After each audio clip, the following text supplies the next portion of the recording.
Jesus. Amém, igreja? Eita, agora o diabo tremeu. Antes você estava olhando, estão dormindo.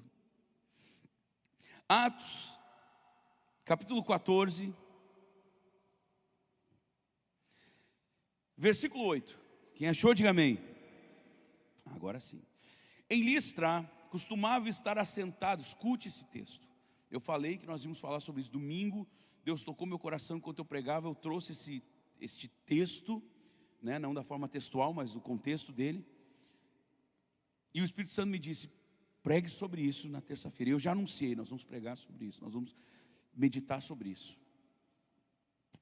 Em Listra costumava estar assentado certo homem aleijado, paralítico desde o seu nascimento, o qual jamais pudera andar.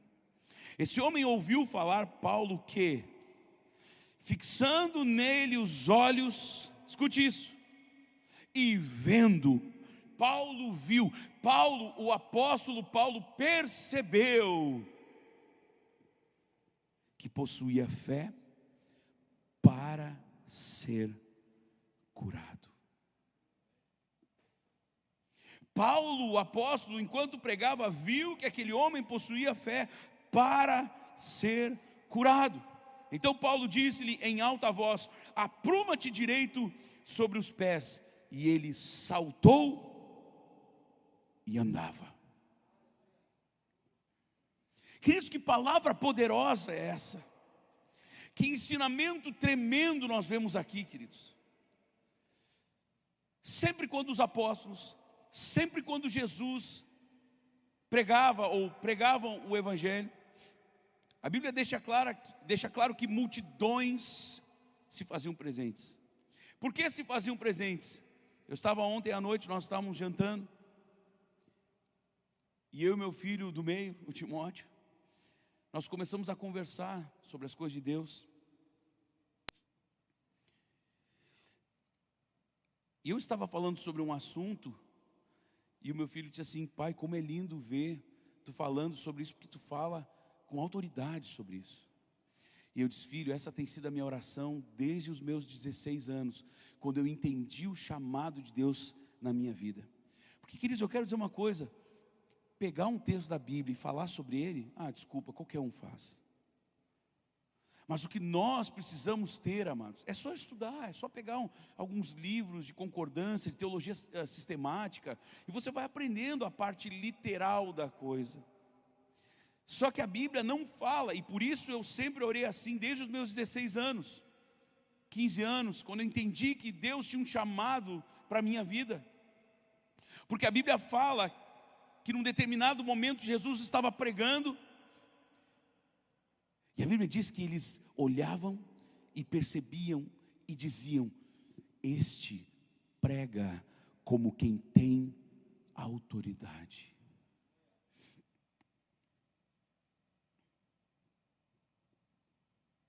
Então por isso as multidões afluíam, por isso as pessoas se chegavam até eles, porque havia ali autoridade, havia ali unção, havia ali a manifestação do poder de Deus. Então certamente, neste momento, por mais que provavelmente Paulo estava ali de passagem, em Listra costumava estar assentado certo homem aleijado, paralítico desde o seu nascimento. Ou seja, eles chegaram até aquele paralítico, não foi o paralítico que foi até ele. E enquanto Paulo pregava, cheio de autoridade, cheio da unção, cheio do poder, um homem recebeu algo diferente da parte de Deus. Eu não posso deixar de lembrar do texto da mulher com fluxo de sangue, a qual nem sequer falou com Jesus, a qual nem sequer jamais em momento algum recebeu de Jesus um toque, uma ordem, uma oração que fosse, que Jesus não orava, ele só declarava: toma o teu leite e anda. Que se abram os olhos, torne a ver. Jesus só dava uma ordem, e pá, no reino espiritual aquilo estava pronto. Jesus, quando foi dizer para Pedro andar por sobre as águas, ele não precisou orar ao Pai: Senhor, me dá poder agora. Quando Jesus estava para ressuscitar a Lázaro, ele mesmo mencionou, ele mesmo disse: Pai, eu estou orando a Ti, só para que eles saibam, só para que eles vejam, porque eu sei que Tu sempre me ouves. Uau! Então Paulo estava revestido deste poder, desta autoridade, não porque ele era especial, mas ele se fazia especial na presença de Deus. Da mesma forma como aquela mulher que nós falamos no domingo, a mulher de Ló, ela se fez, ela se tornou, ela se transformou, ela se converteu numa estátua de sal, porque desobedeceu a Deus. Então este homem, assim como a mulher com fluxo de sangue, o que Jesus disse para ela? O teu toque em mim te curou. O meu poder que fluiu, porque a Bíblia fala que no momento em que ela tocou em Jesus, Jesus parou o que ele estava fazendo, ele estava caminhando, e perguntou: quem me tocou? Os discípulos acharam aquela pergunta tão, desculpa que eu vou falar agora, né? Não estou falando de Jesus, mas óbvio que não, mas os discípulos falaram: mestre, olha só, inclusive o primeiro versículo, a primeira frase, ou a última frase do versículo de trás, eles puxaram para essa história e diz que uma grande multidão comprimia Jesus. É como um cilindro de ar comprimido, está tudo apertadinho ali. As pessoas estavam comprimindo Jesus. Jesus quase não conseguia caminhar de tanta multidão que estava do lado dele, de tanta gente que rodeava ele, de tanta gente que encostava nele, talvez só para dizer para os parentes: oh rapaz, olha só, eu toquei em Jesus o Nazareno, eu encostei nele, eu pude sentir ele. Por isso que os discípulos disseram para Jesus: mas mestre, olha só, está todo mundo te tocando. Não, mas espera aí, alguém tocou em mim de um jeito diferente. Eu senti que de mim saiu virtude. Um dos significados da palavra virtude, pegando o dicionário bíblico, é poder de Deus. Então Jesus sentiu que dele foi extraído o poder. Aquela mulher teve fé para extrair o poder de Deus. E aqui nós estamos vendo a vida de um homem, de um paralítico de nascença, nunca havia andado, mas enquanto Paulo pregava, aquele homem que nunca havia caminhado, ele começou a permitir que esta fé fosse gerada no seu coração, a ponto de Paulo perceber que ele tinha fé para ser curado. Aí eu pergunto, quantas outras pessoas estavam naquela mesma situação, talvez não com a mesma enfermidade, obviamente, mas quantas pessoas será que não estavam, desculpa que eu vou falar, desgraçadas, ao lado, perto, próximo, quando Jesus estava passando, e aquela mulher conseguiu tocar na orla das vestes de Jesus, ou seja, na bainha, lá na pontinha, lá embaixo, quase que talvez de raspão.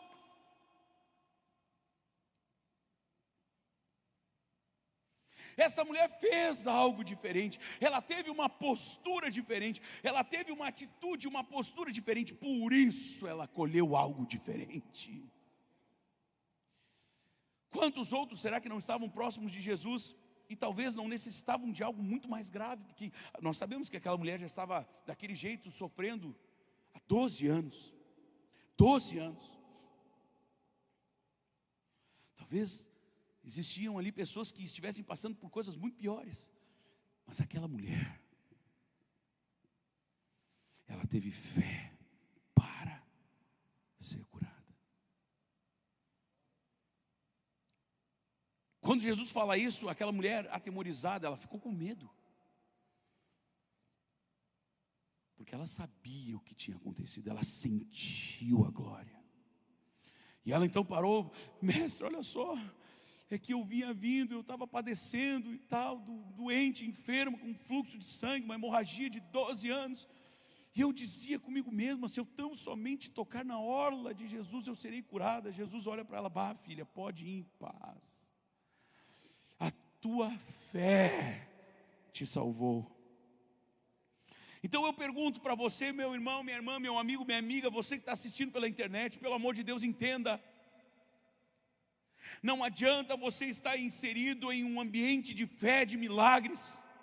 Se você não tiver fé, você não recebe os milagres. E a fé não é uma coisa que se fala só da boca para fora, ela precisa ser expressada com as nossas ações, com as nossas reações, as nossas atitudes precisam mostrar e demonstrar a nossa fé. Porque aquela mulher podia muito bem ficar num canto, a mulher com fluxo de sangue, dizendo: se Jesus falasse comigo, se Ele tocasse em mim, se Ele orasse por mim, se Ele liberasse uma palavra de cura, eu ficaria curada. Só que não, ela foi além. Meu irmão, vá além. Meu irmão, minha irmã, vá além. Meu amigo, minha amiga, meu irmão, minha irmã, você que está assistindo, vá além. Fale para a pessoa que está aí do seu lado, se você está aí com um parente, porque nós temos cadeiras para casais, para pessoas que são coabitantes, que moram na mesma casa. Fala para a pessoa que está ao seu lado, diga assim: vá além. Vá além pela fé. E foi isso que Paulo viu naquele paralítico que nunca havia andado. Quantas pessoas será que não estavam ali assistindo aquela pregação de Paulo e tinham fé nas palavras de Paulo? Mas talvez não tinham fé para ser curado. Não tinham fé para serem transformados. Muitas vezes, ou quantas vezes as pessoas entram em uma igreja, ou então estão assistindo uma pregação, e elas acham aquilo tudo muito bonito, aquilo tudo muito uau, que lindo, que maravilhoso, oh, como Deus é maravilhoso, mas quando é para aplicar isso sobre a sua vida, começa a achar: não, mas eu não sou digno, não mais isso, não mais aquilo, mais aquele outro. Eu quero dizer que quando você coloca esses empecilhos, você mesmo, você mesma, está ou estão impedindo o mover de Deus. Essa mulher com fluxo de sangue, ela não viu empecilho. E esse homem, ele só olhava para Paulo e dizia: é agora que eu vou ser curado, eu vou ser curado, eu vou ser curado. Paulo ainda estava pregando e vendo aquele homem cheio de fé para ser curado. A mulher com fluxo de sangue teve fé para ser curada.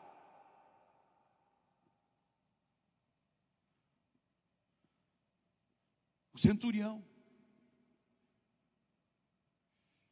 Eu também tenho servos, eu também tenho homens a meu serviço, debaixo de minhas ordens.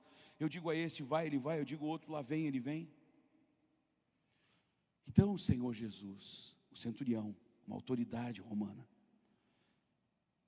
teoricamente um chefe de 100 soldados romanos, ele olha para Jesus e diz: mestre, eu tenho um servo na minha casa que está sofrendo horrivelmente, paralítico sobre uma cama.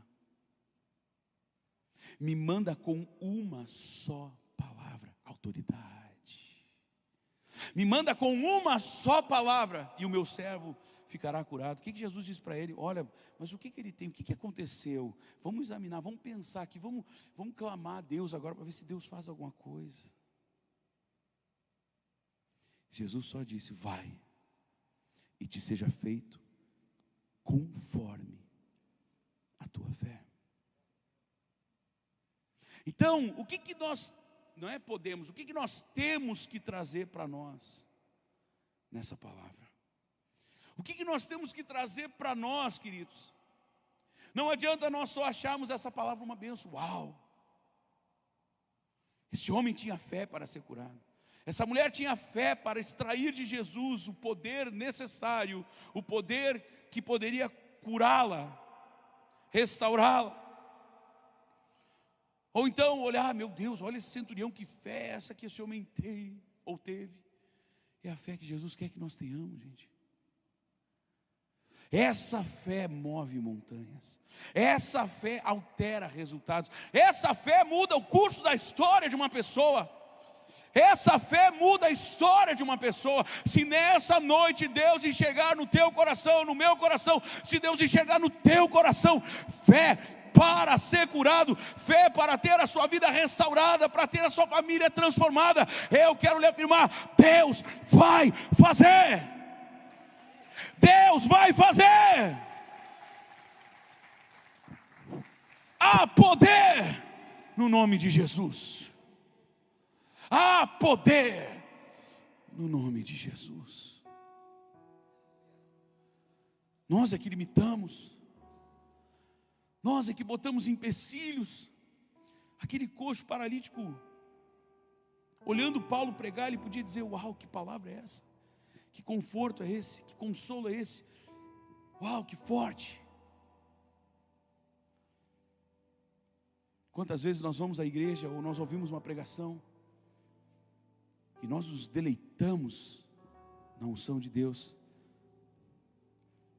Não é só para se deleitar na presença, na unção de Deus, é para nós tomarmos posse disso para nós. Nessa noite, se você veio até aqui, se você está assistindo esta mensagem, este culto, é porque Deus quer fazer algo na tua vida. É porque Deus quer fazer algo na tua casa. É porque Deus quer fazer algo na tua história. Mas você precisa ter fé para ter o casamento transformado, fé para ter o filho, a filha tocada, transformada, fé para ter as suas finanças restauradas por aquele que é o dono de todo o ouro e de toda a prata, o Senhor nosso Deus. O Senhor nosso Deus, o nosso Pai. Vamos dizer a Ele hoje: Senhor, eu tenho fé para ser curado, eu tenho fé para ter a minha história transformada. Mas não só dizer, queridos, agirmos como? Quando aquela mulher entendeu que se ela tocasse em Jesus, ela ficaria curada, eu pergunto: o que ela fez? Ela ficou choramingando para os outros, dizendo: ai, olha só, coitadinha de mim, se eu pudesse tocar nele, eu ficaria curado. Não, ela foi além, ela fez além. Quando o centurião, por ser romano, culturalmente, nem teria este nível de conversa com Jesus, até porque Jesus, na época, até para os judeus, Jesus não era bem visto. Muitos o tratavam como um simples andarilho, como um beberrão de vinho, um pecador.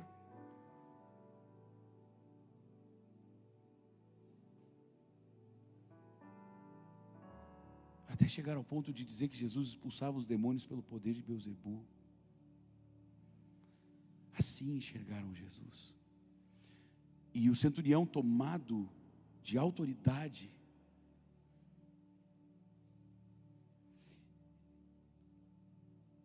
numa atmosfera, numa esfera, melhor dizendo, humana, social, ele se rebaixou e foi falar com o beberrão de vinho, com o andarilho. E ele chama Jesus de Senhor. Em João, no Evangelho de João, no capítulo 3, Nicodemos, um dos principais entre os judeus,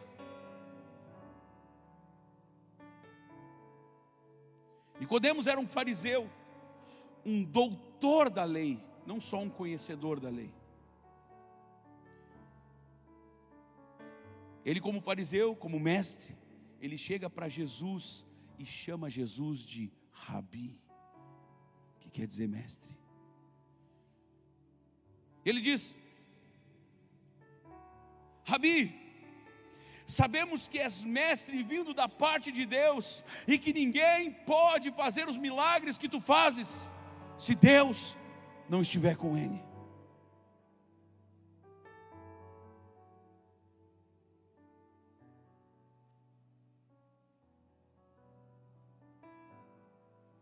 Sempre que nós reconhecemos que em Jesus há poder para transformar, que em Jesus há poder para mudar a nossa história, é isso mesmo que Ele faz. É isso mesmo que Ele faz.